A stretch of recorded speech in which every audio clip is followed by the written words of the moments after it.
Dear viewers, all the images are real and carefully compiled from national archives. The sources of the information presented in the documentary are in the description. You can watch our documentary with peace of mind. June 14th, 1944. Camp Clarinda, Iowa. Hauptmann Werner Krauss sits at a wooden table in the recreation barracks, fountain pen frozen above a blank sheet of paper. Around him, 24 German prisoners crowd the mail station, their voices rising in disbelief.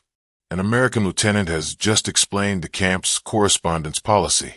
No restrictions on what they write. No party-line propaganda required. Just facts, honest, unfiltered observations about their captivity in America. The war had taught Werner Krauss many things. How to lead men through Russian winters. How to survive Allied bombing raids. How to surrender with dignity when his unit was overrun in Normandy 3 weeks after D-Day. But nothing in his training, nothing in 5 years of Wehrmacht service, had prepared him for this moment, being told by his captors that he could write home without censorship. He'd been in American custody for 8 days. The journey from the French coast to the American heartland had been surreal, a Liberty ship across the Atlantic, a train through landscapes so vast and untouched by war that several men wept at the windows. They'd expected concentration camps, firing squads. The brutal retribution German leadership had promised would greet any soldier unfortunate enough to be captured by the Americans. Instead, they'd arrived at Camp Clarinda, a sprawling complex of tar paper barracks surrounded by Iowa cornfields, where the most threatening thing they'd encountered was the camp commandant's insistence they form volleyball teams. Lieutenant James Morrison, the postal officer, stands before the assembled prisoners with an interpreter at his side. He's young, probably 25, with the patient demeanor of a schoolteacher. "Gentlemen," he says, waiting for the translation, "the United States follows the Geneva Convention regarding prisoner correspondence. You may write 1 letter per week, no more than 24 lines. You may write in German. Your letters will be examined for military intelligence, troop movements, strategic information, escape plans. But your personal observations, your experiences here, your honest accounts of camp conditions, these will not be censored." The room erupts. Oberleutnant Klaus Fischer, who commanded a panzer company in France, stands abruptly.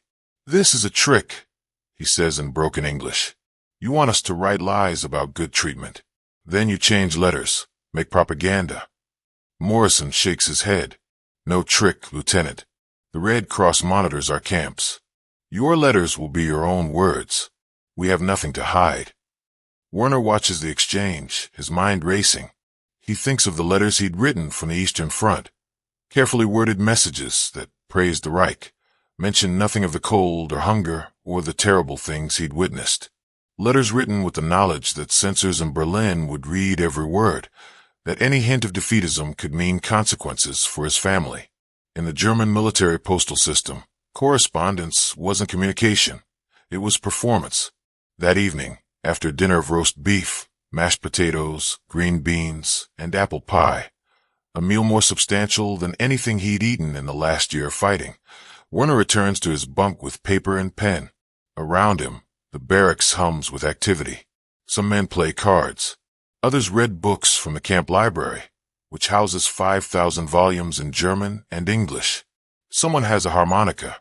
The sound drifts through the summer air, mingling with distant laughter from a softball field where prisoners and guards are playing an evening game. He begins to write. "My dearest Greta and Christina, I am alive. I am well. I am in America, in a place called Iowa, and I must tell you what I have seen, though you will not believe it." His hand trembles slightly. The act of writing something true, something unfiltered by military censors or party ideologists, feels dangerous, forbidden. He continues. "They feed us 3 times each day. Real meat, fresh vegetables, bread with butter, more food than I have seen since before the war. We have beds with mattresses, hot showers, medical care. They pay us 80 cents per day in camp script for work details. Yesterday, I helped build a chicken coop for a local farmer. He gave us lemonade during our break and asked about my family." Werner pauses, reading what he's written. It sounds like fantasy. Like the propaganda leaflets the Allies dropped over German lines, promises so outlandish they could only be lies. But every word is true. He thinks of his daughter Christina, 7 years old when he last saw her, probably 10 now. What has she been told about where her father is? What does she imagine is happening to him? The Americans treat us as soldiers, not criminals. They salute our officers. They allow us to maintain our military organization within the camp. We elect representatives to meet with the commandant about conditions.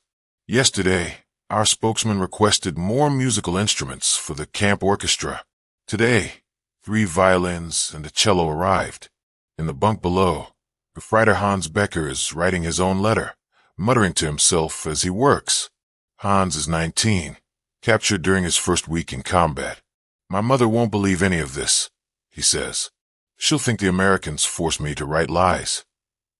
Then tell her something only you would know, Werner suggests. Something personal. Prove it's really you writing. Hans nods thoughtfully and bends back to his letter. Across the camp, in Compound B, Oberst Friedrich Bauer faces a different struggle. A career officer with 23 years of service, Friedrich commands the respect of every German prisoner in Clarinda. He's from the old Prussian tradition, rigid, disciplined, deeply loyal to concepts of duty and honor that transcend whatever government happens to be in power. He sits in his private room. Even prisoners of war maintain rank privileges here, with a letter from his wife spread before him. She writes of Berlin in ruins, of raids that last all night, of food rations that shrink each week, of friends who've received notices that their sons won't be coming home.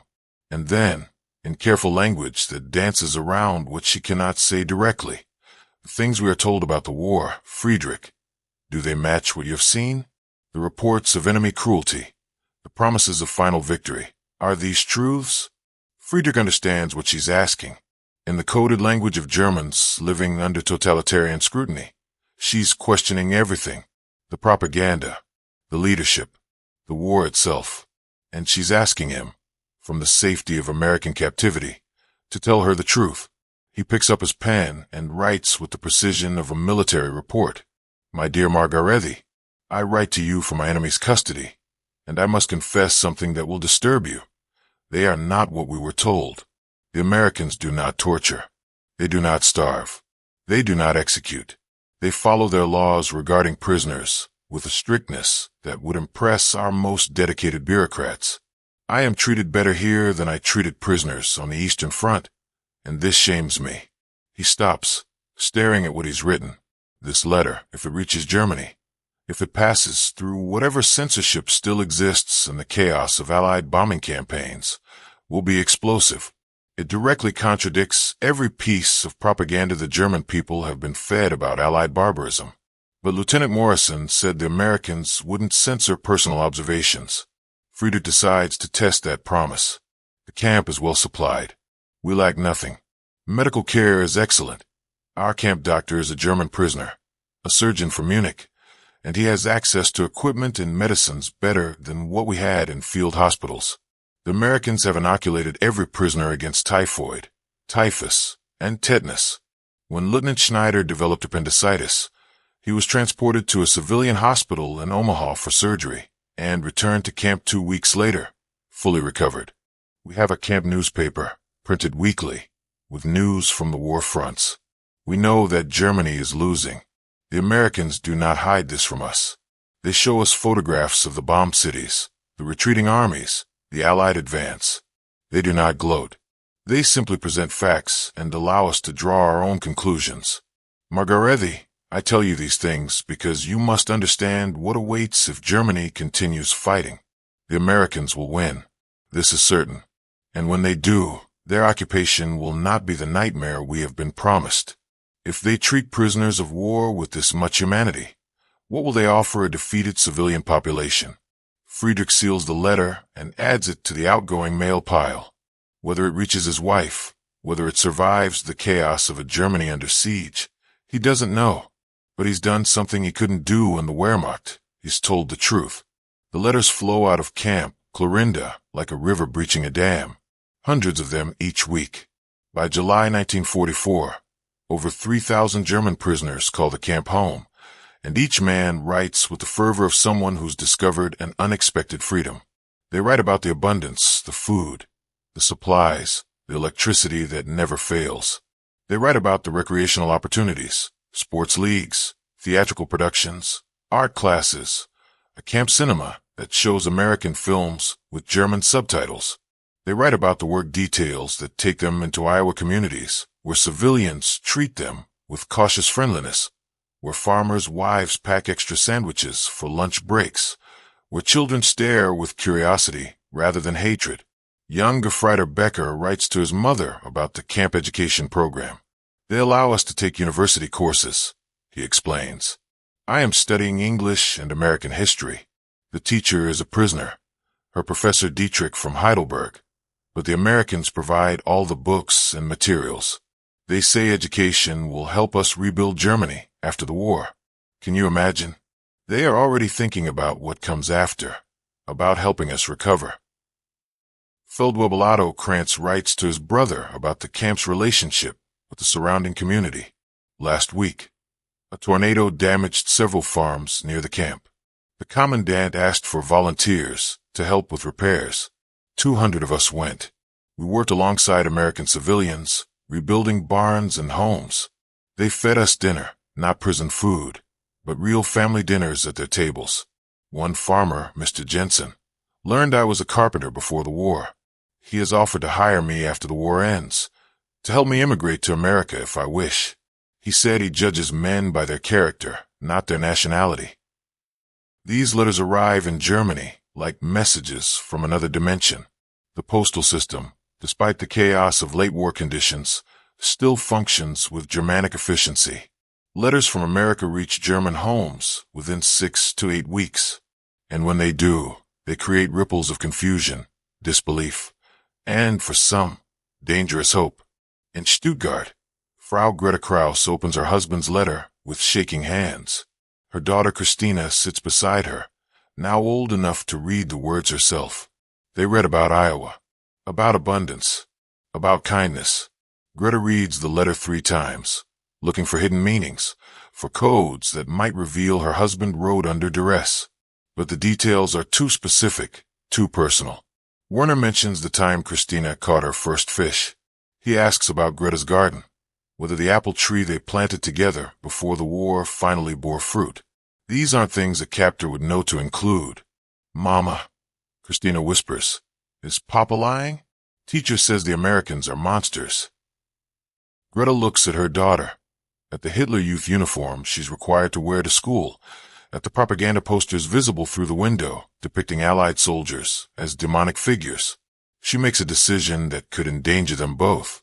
Your teacher is wrong, she says quietly. Your father is telling the truth.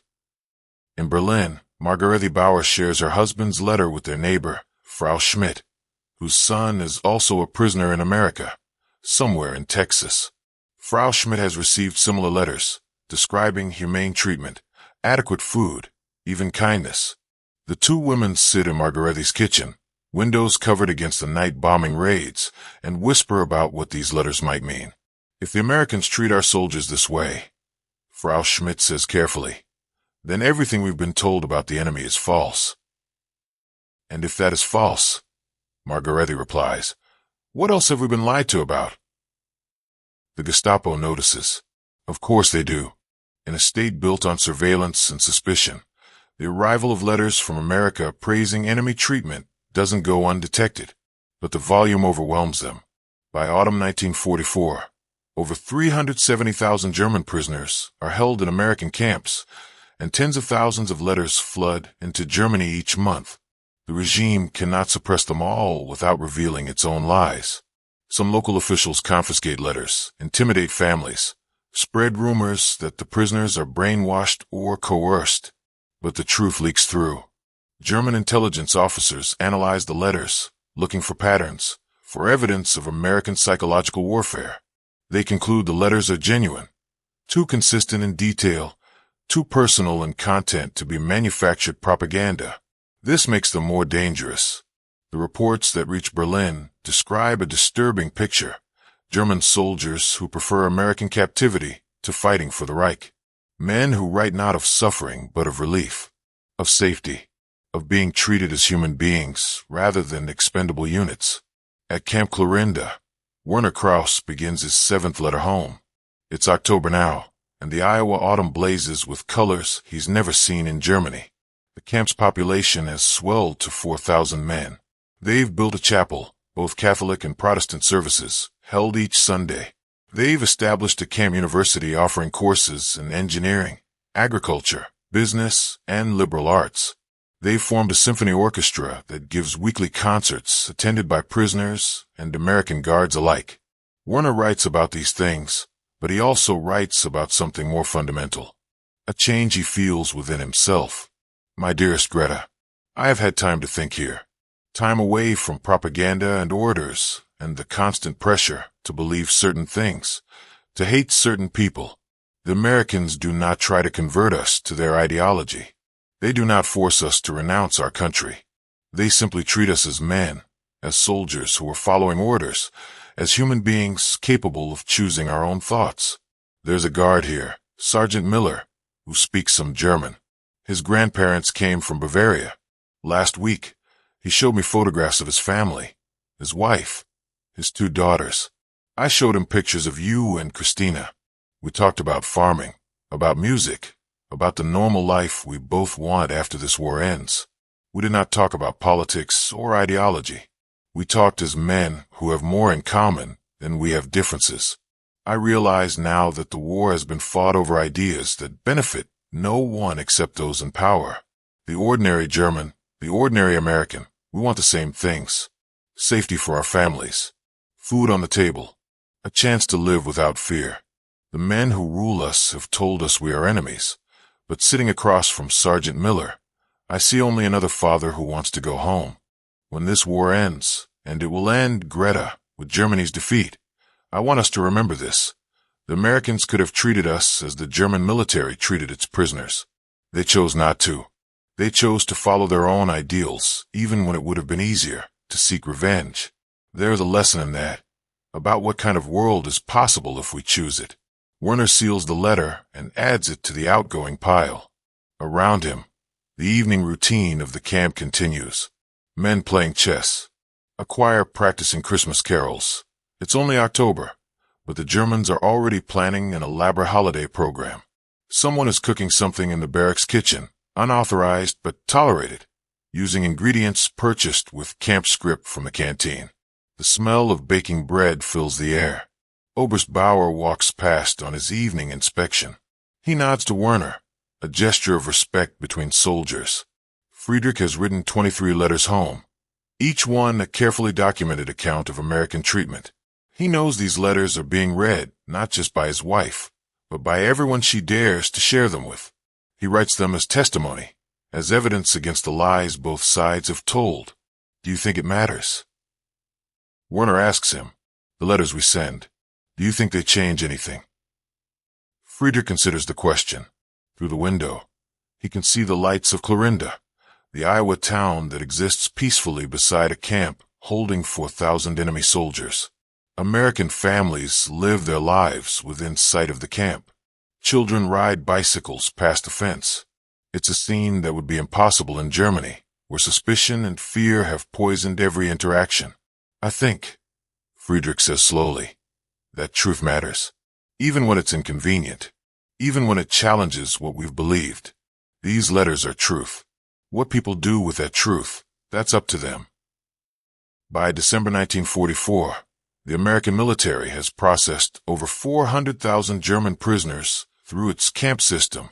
The letters they send home represent one of the largest grassroots information campaigns of the war, though no one planned it that way. The American policy of allowing uncensored prisoner correspondence wasn't strategic. It was simply the result of following Geneva Convention protocols and American values about freedom of expression. But the effect is profound. In Germany, families gather in basements and bomb shelters, sharing letters that describe a different reality than the one their government presents. They read about American abundance while standing in ration lines. They read about prisoners being treated humanely while their own cities burn. They read about a future that doesn't involve total destruction, about an enemy that doesn't fit the monstrous image they've been fed. The psychological impact cannot be quantified, but historians will later note that German civilian morale collapsed more quickly than military resistance in the war's final months. Perhaps the letters played a role. Perhaps knowing that German soldiers weren't being massacred in Allied camps, that treatment according to international law was possible, that the world after German defeat might be survivable. Perhaps these things made surrender thinkable. At Camp Clarinda, Christmas 1944 arrives with snow and celebration.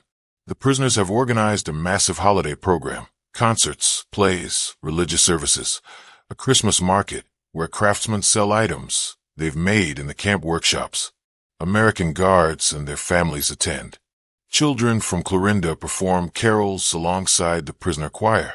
For one evening, in one small corner of Iowa, the war feels very far away. Werner Krauss stands at the chapel, listening to Silent Night, sung in German and English. He thinks about his last letter home, about whether Greta and Christina received it, about whether they're safe in Stuttgart's bomb shelters tonight. He thinks about the strange journey that brought him here, to this place of unexpected kindness, to this camp where the most dangerous weapon is truth written in letters home. Beside him, young Hans Becker wipes tears from his eyes. "My mother wrote back," he whispers. "She said, 'Thank God you're there and not here.'" She's never said anything like that before.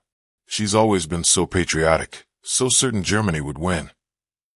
Werner puts a hand on the boy's shoulder. "The truth is contagious," he says. "Once people hear it, they can't unhear it." The war will continue for 5 more months. The letters will keep flowing. From Camp Clarinda, from the Texas camps, from the hundreds of prisoner facilities scattered across American farmland. Each letter is a small act of truth-telling, a crack in the propaganda edifice that has sustained the Nazi regime. Each letter is proof that even in wartime, even between enemies, humanity can survive if people choose to preserve it.